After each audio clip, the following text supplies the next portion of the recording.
When people talk about relationships ending, they usually mention the big, obvious moments, the betrayal, the final fight, the dramatic scene. But I've learned the real ending starts earlier, in small fractures, subtle shifts, the little ways someone you love stops choosing you every day. That's what happened with Clara and me. And by the time the final moment came, I realized I had been living inside the end for months. I was 32 when this all went down, working in IT management for a growing firm. Good salary, solid benefits, the kind of job my parents could brag about to their friends without needing to exaggerate. Clara was 28, working part-time in marketing and doing freelance design on the side. We'd been together 3 years, living together for 1. Our apartment wasn't perfect. It was a little cramped, the walls thin enough that we could hear our neighbor's dog howling at 3 a.m., but we had made it ours with framed photos from trips, shells of Clara's plants, and a couch we picked out together after 3 weekends of arguing over fabric swatches. Life felt stable, maybe a little too stable, but in the way that you tell yourself is good, predictable, comfortable, safe.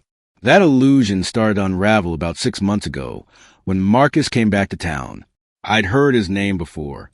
Clara had mentioned him in passing early in our relationship, the way people sometimes casually reference old flings. Oh, yeah, I dated this guy Marcus for like 2 months years ago. Didn't really work out.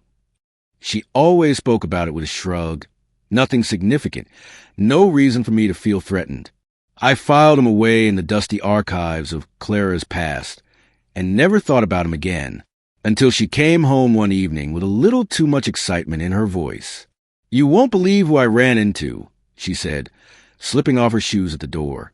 "Marcus. Remember Marcus? He just moved back. His dad's really sick. Poor guy. He said he's been having a hard time adjusting." I nodded, trying to match her casual tone. "That's nice, I guess. That you saw him." "Yeah, we exchanged numbers," she added breezily. "I told him we should catch up sometime." That was the first red flag. But relationships are built on trust, right?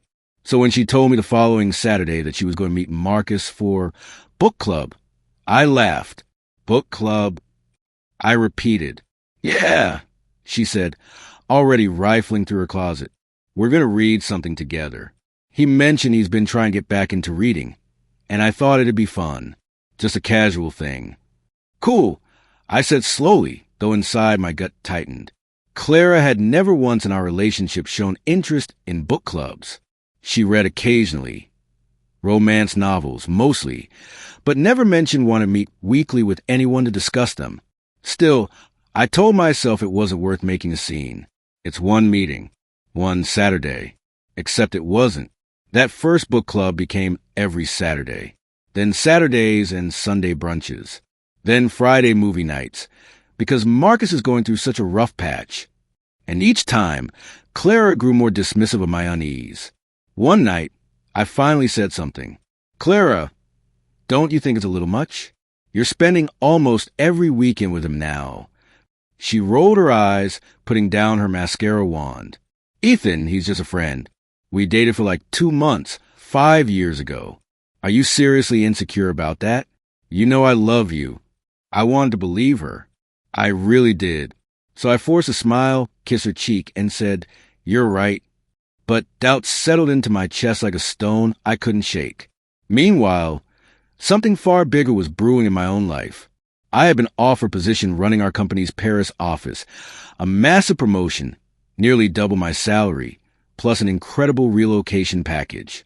A furnished flat overlooking the Seine, a company car. Full expenses for the first year. It was everything I'd worked toward, the kind of opportunity that could change the entire trajectory of my career. When I told Claire about it, her face crumpled. "Paris? Ethan, my whole life is here. My family, my friends, everything. I can't just pack up and leave." "You wouldn't have to work right away." I offered. We'd have financial stability. We could travel, see Europe. It'd be amazing. But she shook her head, tears brimming in her eyes. "I can't. I'd be miserable there. Please don't do this to me." So I turned it down. The first time, my boss was understanding. "Think about it," he urged. "This kind of chance doesn't come twice." except it did. 3 months later, he offered again, and once again I declined for Clara. She thanked me profusely, promised she loved me more than anything, and swore she couldn't imagine life without me. And yet every weekend, she dressed up, sprayed perfume she hadn't worn in months, and disappeared into Marcus's orbit. By the 3rd month of this routine, my resentment had reached a boiling point. The breaking moment came on a Saturday morning. Clara was in front of the mirror, curling her hair and humming along to some song on her phone. She wore a new navy dress, one I'd never seen before, and the scent of her perfume filled the room. "You look nice," I said, leaning in the doorway. "Thanks," she replied without looking up. "Want to skip book club today?" I asked carefully. "I thought maybe we could try that new Korean place. Just you and me." She finally turned, irritation flashing in her eyes. "Ethan, we've talked about this. Marcus and I are friends. If you don't trust me hanging out with my ex every weekend, maybe we shouldn't be together." Silence stretched between us, heavy and suffocating. She expected me to back down, to laugh it off, to apologize like I always did. But something in me shifted. "You're absolutely right," I said, her face softened with relief. "Finally. See, I knew you'd—" "No," I interrupted. "You're right. We shouldn't be together." Her expression fractured. Disbelief painted across her face. "Wait, what?" "You said it yourself. If I can't accept you spending every weekend with Marcus, then this isn't working." I walked past her, into our bedroom, and opened my laptop. My fingers flew over the keyboard as I drafted an email to my boss. "I'll take the Paris position. I can start in 2 weeks." Clara appeared in the doorway, panic rising in her voice. "Ethan, what are you doing?" "I'm accepting a job offer," I said simply. "You can't just—" "You told me we shouldn't be together." I reminded her. "I'm agreeing with you. You should probably stay at your parents' tonight. Or Marcus's. Your choice." Her eyes brimmed with furious tears. "You're insane. You're really breaking up with me over this? Over one little friendship?" "Friendship doesn't look like this," I said flatly. She grabbed her purse and stormed out, slamming the door behind her. "You will regret this," she shouted. But I didn't. I stood in the quiet apartment, adrenaline surging through me, and for the first time in months, I felt clarity. 20 minutes later, the text began. "Baby, let's talk about this. You can't just end 3 years like this. I'll stop seeing Marcus if it bothers you that much. Ethan, please. This is so immature." I didn't respond. Instead, I spent the rest of that weekend packing boxes. Every photo frame, every mug we'd bought together, every little knickknack from IKEA. I separated my things from hers with a strange calmness. It didn't feel like devastation. It felt like liberation. Clara, for all her dramatic texts and angry voicemails, never actually came back that night. She stayed away, and honestly, that made it easier. By Sunday evening, Liam dropped by. He was a kind of friend who never judged, just showed up with a six-pack and an open ear. "Damn, man," he said, surveying the half-empty living room. "This is really happening?" "Yeah," I replied, collapsing onto the couch. "I'm done. She chose Marcus over me months ago. I was just too blind to admit it." Liam cracked open a beer and handed it to me. "Honestly, about time. You've been miserable for months, always making excuses for her." I took a sip, letting the cold bitterness settle my nerves. I kept telling myself she loved me, that she'd come around. But the second I brought up how uncomfortable it made me, she flipped it on me, like I was the crazy one. "That's classic," Liam muttered. "Gaslighting 101. Look, you're doing the right thing. Paris? Dude, that's a dream. You're gonna crush it there. Forget her. Forget her. Easier said than done."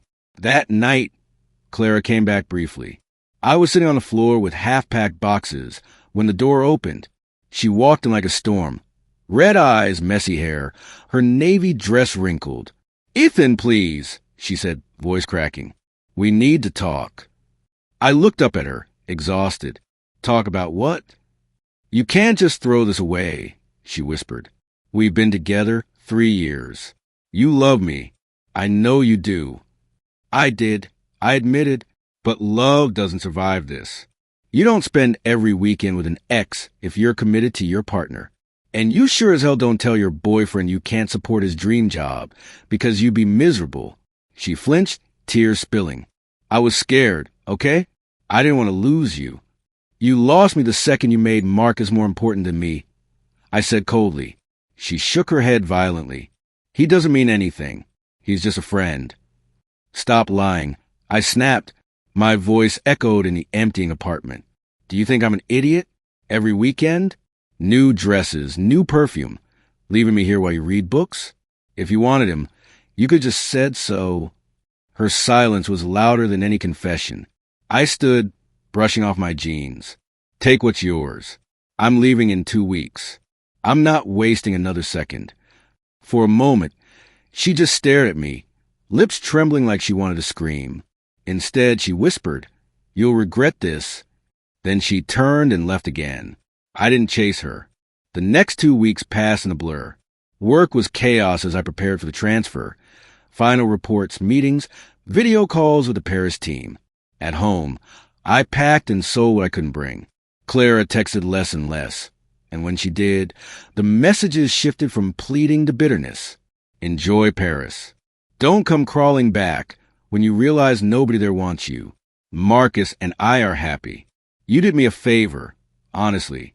Good luck finding someone who will put up with your control issues. Every word was designed to cut, but instead of hurting, it hardened me. One night, Sophie, Clara's best friend, called me. We weren't close, but she'd always been polite when we hung out. "Ethan, I'm sorry," she said, her voice low. "I shouldn't even be calling you, but you deserve to know Clara's been with Marcus for months, not just book clubs. They've been together." I closed my eyes, exhaling slowly. "Yeah, I figured. I told her she was being awful," Sophie continued, "but she kept saying you were boring. Too focused on work. That Marcus was more exciting. I don't agree with her. By the way, she's selfish. But I thought you should know before you leave." "Thanks," I said simply. And that was it. Confirmation of what I'd already suspected. But this time from someone who had no reason to lie. It didn't devastate me. It validated me. I hadn't been paranoid. I hadn't been insecure. I had been right all along. The night before my flight, Clara showed up again. She didn't knock. She still had a key. I was in the middle of taping up the last box when the door creaked open. She stood there in jeans and a hoodie, hair pulled into a messy bun. No makeup, no perfume. Just raw, tired Clara. "You're really leaving," she whispered, eyes darting to the stacked boxes. "I am." She walked in slowly, looking around the hollowed-out apartment. It looked so empty. "It matches how it's felt for months," I replied. Her face crumpled, and for a moment, I thought she might break down completely. "Ethan, I don't want to lose you. I made a mistake. Marcus doesn't mean anything. You're the one I love." "Stop," I said sharply. "Don't do this." "But I mean it," she cried, stepping closer. I was stupid. I got caught up in nostalgia, in, I don't know, trying to feel young again. But you're the one I want. Please don't go. I shook my head, my chest tight but resolute. You had months to choose me, Clara. You didn't. And now I'm choosing myself. Her tears spilled freely, her voice breaking. "So that's it? You're just done." "Yes," I said firmly. "I'm done." She stared at me, searching my face for any softness, any crack she could slip into. But there was nothing left. I was drained dry. Finally, she whispered, "I hate you," dropped the key on the counter, and stormed out. The door slammed behind her, and the sound echoed through the empty apartment like a gunshot. I didn't cry. I didn't scream. I just sat on the couch and stared at the blank wall, waiting for the sun to rise. The morning of my flight, Liam drove me to the airport. My entire life fit into 2 suitcases and a carry-on. "You sure about this?" he asked as we unloaded. "Never been surer," I said. He clapped my shoulder. "Then go kill it in Paris, man. Forget her. She doesn't deserve even a second thought." I nodded. forcing a smile. Thanks, Liam, for everything. And then I walked into the terminal, boarding pass in hand, ready to leave everything behind. As the plane lifted off, I looked out the window. The city that had been my home shrank beneath me, fading into patchwork squares of green and gray. Somewhere down there, Clara was probably curled up in Marcus's bed, convincing herself she'd won. But I knew the truth. She hadn't won. She'd lost the only person who would have moved mountains for her. And I was finally free. When I landed in Paris, I expected grief to hit me like a train. The reality of leaving Clara, leaving everything familiar behind, should have crushed me. But instead, all I felt was relief. It was like breathing fresh air after months of suffocation. The company had rented me a furnished apartment overlooking the Seine. It was modern, clean, and a far cry from the cluttered little place Clara and I once shared. I unpacked slowly over the next few days, hanging up clothes in a walk-in closet I never thought I'd have, stocking a fridge with French wines and cheeses I couldn't pronounce, and marveling at the view of Notre Dame lit up at night. Work was exhilarating. The Paris office was smaller but buzzing with energy, full of sharp, ambitious people who welcomed me warmly. Meetings were held in French and English. Coffee breaks stretched into animated conversations, and I found myself working harder than ever, but enjoying every second of it. Still, the ghost of Clara lingered in small ways. At night, I'd catch myself reaching for my phone, half expecting one of her long, emotional texts. In the mornings, I'd brew 2 cups of coffee, before realizing there was no one to hand the second to. It wasn't longing, it was habit. And habits die slow. About 2 weeks in, I got a message from Sophie. Hey, just checking in. How's Paris? I replied, it's amazing. Thanks again for what you told me before I left. It helped more than you know. Her response came quickly. Good, because you're not missing much here. Clara and Marcus, it's a mess. I hesitated before typing. What do you mean? She's practically moved in with him, Sophie wrote. But it's constant drama. They fight all the time. Marcus is broke. His dad's medical bills are crushing him, and Claire's realizing he can't give her the lifestyle she's used to. She complains nonstop. Honestly, it's exhausting being around her. I stared at the screen, a smile tugging at my lips. Clara had made her choice, and now she was choking on it. Thanks for the update, I wrote. I appreciate it. Weeks turned into months. My life in Paris blossomed. I made friends with co-workers, joined a gym, even stumbled my way through conversational French classes. For the first time in years, I felt like I was living for myself instead of bending to someone else's comfort. Then one evening, about 3 months after I'd left, I received an email that made me laugh out loud. The subject line, I miss you. The sender, Clara. I opened it, and sure enough, it was a long, rambling letter about how she regretted everything. How Marcus wasn't who she thought he was. How he drank too much, snapped at her constantly, couldn't hold a job. How she realized too late that I was the best thing that ever happened to her. She wrote, I know I messed up, but we had something real. Ethan, please don't throw it all away. I could come to Paris. We could start over. I read it twice, chuckling. The audacity. She had chosen Marcus when it mattered. She had begged me not to go to Paris. She had mocked me, told me I'd regret leaving. And now, when reality wasn't matching her fantasy, she wanted back in. I didn't reply. Instead, I forwarded the email to Liam with the subject line. Called it. His reply came 5 minutes later. Dude, frame this. It's art. But Clara wasn't done. A week later, she showed up in Paris. I came home from work to find her sitting on the steps outside my building, a suitcase beside her. My stomach dropped when I saw her, but I forced my face into neutrality. Ethan, she said softly, standing as I approached. Hi. What the hell are you doing here? I asked flatly. I had to see you. I couldn't let things end the way they did. I know I hurt you, but I want to fix it. I shook my head, unlocking the door. Go home, Clara. She grabbed my arm. Please, just hear me out. I studied her. She looked tired. Dark circles under her eyes, hair unkempt, a faint tremble in her hands. This wasn't the confident, dismissive woman who had once told me I'd regret leaving. This was someone desperate. You left me for Marcus. I reminded her. You didn't just leave. You flaunted it. Every weekend. Every brunch. Every excuse to spend time with him. You made me feel like a fool. Her eyes welled up. I know, and I'm sorry, but it wasn't what I thought. He's not good for me. I see that now. But you, Ethan, you're stable, you're kind, you're successful. You're the person I should have chosen. Her words twisted like a knife, but not for the reason she intended. They didn't hurt. They revealed her. To Clara, love wasn't about loyalty or commitment. It was about convenience. She didn't want me. She wanted what I could provide. No, I said firmly. You don't get to come back because you're rebound and work out. I'm not your safety net. She flinched like I'd slapped her. So that's it? After everything we had? Yes, I said coldly. That's it. I walked past her into the building and shut the door behind me. Through the glass, I saw her standing there, trembling with rage and humiliation. For a moment, guilt tugged at me.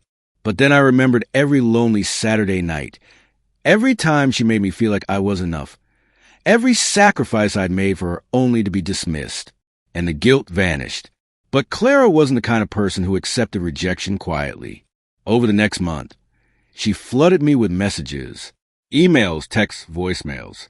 They swung wildly between begging and fury. Please, Ethan, just give me one more chance. You're being cruel. I made a mistake, but everyone deserves forgiveness. You think you're better than me now? Don't forget who was there for you before your fancy job.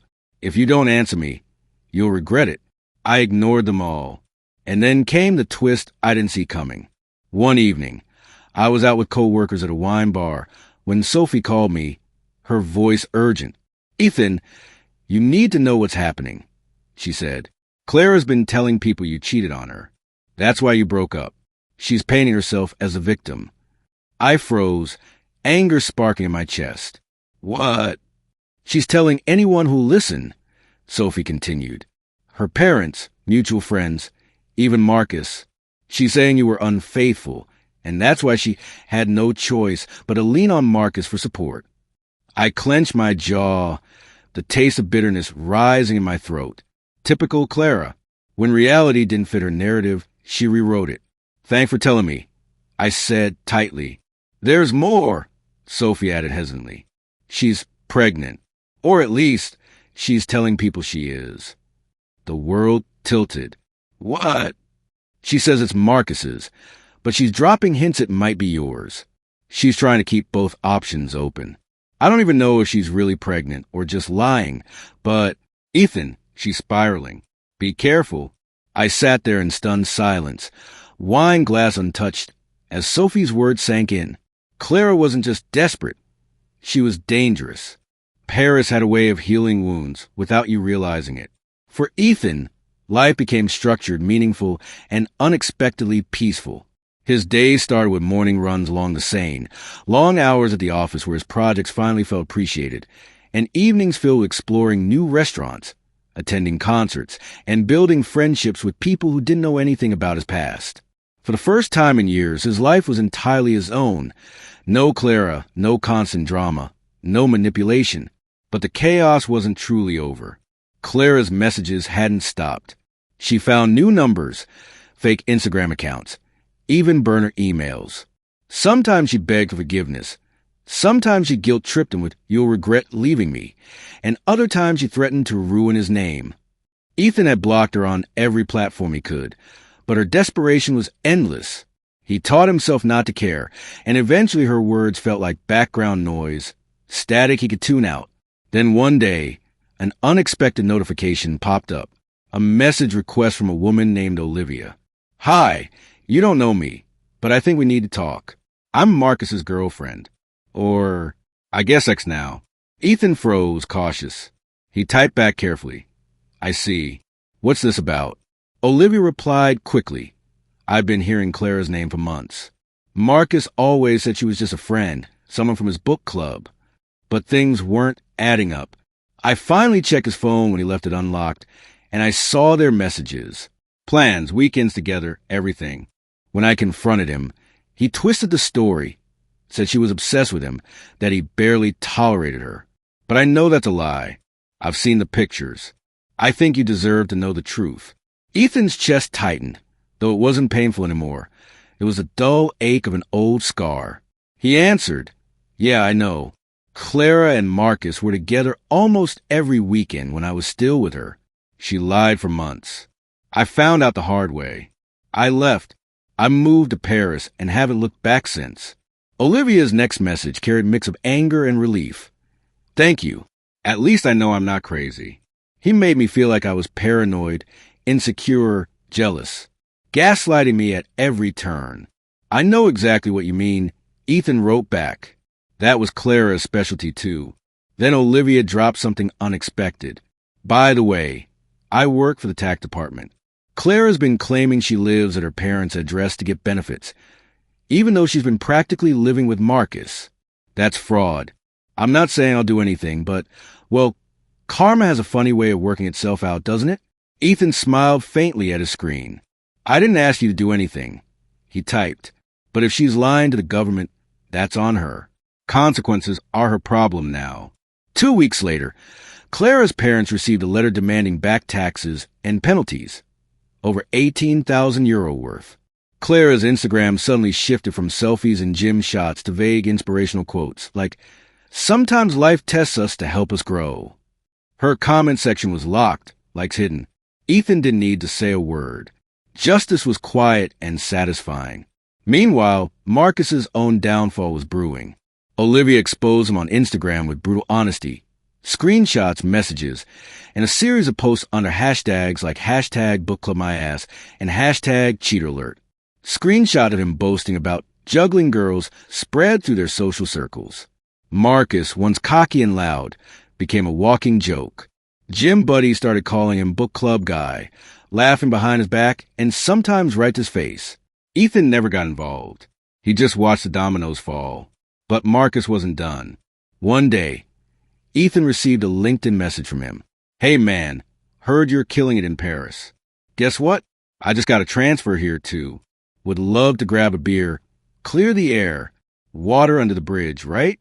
Ethan stared at the screen, unimpressed. He typed back, "No thanks. Good luck though." But Marcus persisted. "Come on, bro. Jade meant nothing to me. We're neighbors now. Might as well be cool." Neighbors? Ethan's stomach sank. Could it be? 2 weeks later, Marcus moved into the same apartment building. Their first encounter in the lobby was surreal. Marcus was standing there with a young girl, trying too hard to look casual. "Ethan, bro." "This is Chloe." "Chloe, meet my buddy, Ethan." Ethan's response was ice cold. "We're not buddies, Marcus." Chloe blinked, confused. Later that night, she Googled Marcus's name out of curiosity. Within minutes, she stumbled across Olivia's posts and the infamous book club scandal. Furious, she texted Marcus but accidentally sent it to the building's residents' WhatsApp group instead. "Dylan, sorry Marcus, I can't believe you're the book club cheater everyone talks about. We're done." All 212 residents saw it. By morning, Marcus was the laughingstock of the building. Even the security guard started calling him Book Club. Ethan walked to the lobby with quiet satisfaction every day, watching Marcus shrink further into humiliation. Clara wasn't finished either. One afternoon, Ethan left his office and spotted her standing outside. She looked different. Unkempt, hair tied back messily, dressed in an old sweatshirt. She looked nothing like the confident manipulator he once knew. "Ethan, please," she begged. "Just one coffee. I flew across the ocean for you." Reluctantly, he agreed, only because the cafe across the street was public and safe. The moment they sat down, Clara's eyes welled with tears. "I made mistakes. So many. The ultimatums, the lies, Marcus, all of it. But I thought you'd always be there. I thought no matter what I did, you'd forgive me. I thought you loved me enough to stay." Ethan's voice was calm, almost attached. "That's the problem, Clara. You thought I'd always stay. You mistook my patience for weakness. The moment you said, maybe we shouldn't be together, I took you at your word, and I moved on." Clara's lips trembled, and then she threw her last card on the table. I'm pregnant. Ethan raised an eyebrow and laughed bitterly. No, you're not. We haven't been together in 2 months. Unless it's Marcus's child. Or someone else's. Her face crumbled. I just wanted you to care again. Ethan leaned back, eyes steady. I did care. For 3 years. But you only noticed once I stopped. That night, Clara sent him one last message. I'll wait for you. However long it takes. He left it on read. Weeks later, Clara's patience expired. She started posting Instagram stories with her new boyfriend, her CrossFit coach, Kieran. The captions were full of recycled wisdom. The right person shows up when you focus on yourself. Ethan's friend Sophie sent him updates, half laughing, half disgusted. She's basically moved in with him. Same pattern, different guy. And then karma struck again. Clara caught Kieran sneaking around with another woman. Her new relationship crumbled almost as quickly as it started. She sent Ethan a desperate WhatsApp message. Now I understand how you felt. I'm so sorry. Ethan opened it, read it, and never replied. Meanwhile, Ethan's life was only rising higher. At his 6-month review, he was praised for his work, offered a raise, and given a permanent contract. He accepted without hesitation. He also met someone new, Aoife, an Irish woman working in publishing. She was witty, grounded, and most importantly, carried zero baggage. No drama, no toxic cycles, no lies disguised as love. One evening, over wine near Montmartre, she teased him. So, you're the guy whose ex invented the infamous book club? Ethan laughed. That's me. But don't worry. I've canceled the membership. Aoife smiled, leaning closer. And for the first time in years, Ethan felt the warmth of a relationship without manipulation. Life had come full circle. Clara was tangled in her own mess of failed relationships and financial troubles. Marcus was permanently branded as book club guy in both his building and professional circles. And Ethan? He was free, thriving, and finally happy. Every morning, as he walked past Marcus in the lobby, head down, avoiding eye contact, Ethan carried the sweetest revenge of all. Not anger, not bitterness, not even words. Just a quiet, undeniable truth that had moved on, and they had destroyed themselves. Paris had taught Ethan many lessons, but the greatest one was this. Revenge didn't always come from action. Sometimes it came from silence, from patience, from letting people destroy themselves with the same weapons they once used on you. Months passed. Ethan flourished at work, traveled across Europe with Aoife, and built a life that felt authentic and stable. He wasn't hiding from the past anymore. He was simply uninterested in it. Clara and Marcus belonged to another world, a smaller, pettier one. But karma wasn't done with them yet. One morning, Ethan woke up to dozens of messages from Sophie. She had sent screenshots of Clara's new meltdown. Clara's Instagram had transformed again, this time into a battlefield. She was publicly accusing Kieran, her CrossFit coach boyfriend, of cheating on her with 2 different women from their gym. Screenshots, tag posts, emotional rants. It was almost identical to the chaos Olivia had unleashed on Marcus months before. The comment section was brutal. People mocked her, calling it karma fitness, and asking if this was her 3rd or 4th cycle betrayal. Then came the bigger hit. Clara's tax fraud investigation had escalated. She wasn't just dealing with her parents' penalties anymore. She was personally fined and put under audit. Her attempt to beg Marcus for financial help leaked when a friend shared screenshots. You owe me this much after everything we've been through. If you don't help me, I'll ruin you too. The screenshots spread like wildfire in their old hometown. Clara's reputation, once polished and curated, was in shreds. Sophie's final message to Ethan that morning was simple. She's officially burned every bridge. It's kind of sad, honestly, but also poetic. Ethan read it, set his phone down, and went back to sipping his coffee. No anger, no gloating, just quiet satisfaction. Marcus's downfall was even more satisfying. After months of being mocked as book club guy, his work performance slipped. His manager gave him warnings about unprofessional distractions, and eventually he lost the promotion he'd been chasing. Worse, His name became tied to the cheating scandal in ways he couldn't shake off. Even when he joined dating apps, screenshots from Olivia's original post would resurface in comments. Women avoided him, men laughed at him. In their apartment building, the humiliation never stopped. Once, during a community barbecue, someone jokingly asked if Marcus was starting a book club for the residents. The crowd erupted in laughter. Marcus left early, red-faced, his plate untouched. Ethan never said a word to him. The silence was louder than any insult could ever be. Clara's final attempt to re-enter Ethan's life came months later. She sent him an email, a long, rambling letter filled with apologies, half-acknowledgments, and desperate wishes to rebuild what we had. Ethan read it once. Then he closed his laptop. He didn't reply. He didn't need to. For Clara, the silence was the loudest rejection she had ever received. Meanwhile, Ethan's life was moving forward in every way. Aoife became more than just a girlfriend. She was a partner, someone who laughed with him, challenged him, and supported him without games or manipulation. They traveled together, built memories that weren't tied to betrayal, and made plans for a future grounded in trust. One evening, standing with Aoife under the sparkling lights of the Eiffel Tower, Ethan reflected on how far he'd come. He thought of Clara's ultimatums, Marcus's smirks, the loneliness he had once felt trapped in a toxic cycle. And he realized something profound. The real revenge wasn't their downfall. The real revenge was his happiness, his peace, his freedom. Clara was trapped in her own web of lies. Marcus was permanently branded a joke. And Ethan? He was living the kind of life they would never touch again. On his way home that night, Ethan entered the apartment lobby and saw Marcus coming in from outside. Marcus looked worn down, slouched shoulders, messy hair, the arrogance drained from his face.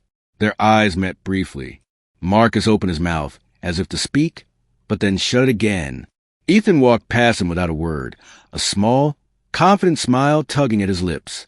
It wasn't anger. It wasn't gloating. It was freedom, and that was the sweetest revenge of all. And with that, our story comes to an end, but the real story begins with your thoughts. What would you do if you were in this situation? Let me know in the comments.